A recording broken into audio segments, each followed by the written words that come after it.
Hi everyone, I miss you a lot. I am here today with my cat Ramses. Hello Ramses. Hi. Yeah, he's really ugly. I didn't shave him. He just doesn't have any fur. And I'm here to read you the first chapter of a book I really like. My name is Maria Isabel. And it's a book about a girl who goes to a new school and she has a problem that she needs to figure out how to solve. I'm not going to spoil too much, but for this first chapter, you should think about um, what is Maria like and how does she feel about her first day at her new school. Just to give you a heads up, I'm here with my 4 cats and my 2 roommates. So there might be some noises or whatever during our reading, but we'll just have to brush it off. If you see me looking over here, it's because that's where my book is. I'm reading the book off of my computer Kindle thing. So I hope you all enjoy. Okay, chapter 1, On the Way to School. Maria Isabel looked at the cup of coffee with milk and the buttered toast in front of her, but she couldn't bring herself to eat. Her mother said, Maribel, cariño, hurry up. Her father added, you don't want to be late on your first day, do you? But instead of finishing her breakfast, Maria Isabel kept staring at the butter as it slowly melted into her toast and the cloud of steam that floated over her cup. You'll see, you'll like your new school, her mother said, but her mother's soft, reassuring voice didn't convince Maria Isabel.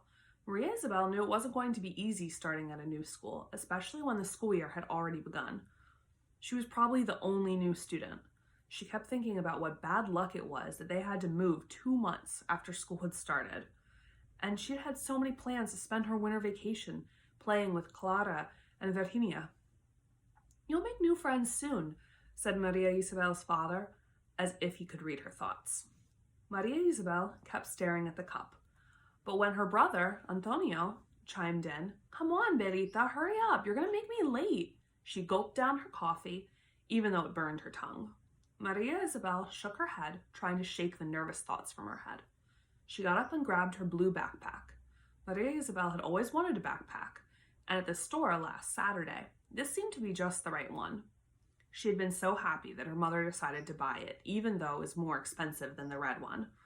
Later that day, when Maria Isabel was alone in the apartment, she had walked back and forth with a pack on her shoulders and had even climbed up onto the toilet seat to see how she looked in the bathroom mirror. But now it just seemed heavy, and Maria Isabel couldn't understand why she had liked it so much. Goodbye, Mommy, Maria Isabel said softly to her mother, who was already washing the glasses and cups from breakfast. See you later, my love. May God be with you, her mother answered back, giving Maria Isabel a kiss on the forehead. Then she dunked her hands back into the soapy water. Goodbye, honey, her father said. Be good at school and listen to your teacher. You know that your teacher at school is like your mother here at home. Yes, Poppy, goodbye, said Maria Isabel, and she got up on her tiptoes to hug her father. Then she took from the table the lunch bag her mother had prepared. Maria Isabel would have loved to stay in their warm kitchen with its smell of freshly brewed coffee, if only she could sit there all morning, hugging her father who always made her feel safe and secure. But a sudden blast of cold air told her that Antonio was waiting for her at the door. By the time Antonio and Maria Isabel had gotten to the front door of their apartment building, the yellow school bus was almost at the bus stop. Come on, Belita, run! Antonio called out. Maria Isabel started to run. Her new boots, a present for her 9th birthday, made the dry leaves on the sidewalk crunch beneath her feet. In her rush to keep up with her brother, Maria Isabel did not see a section of sidewalk that was jutting up because of a tree root. Before she knew what had happened, she had tripped and fallen. The first thing she heard was laughter. She didn't even realize that Antonio was talking to her. Are you all right? He asked her as he helped Maria Isabel off the ground.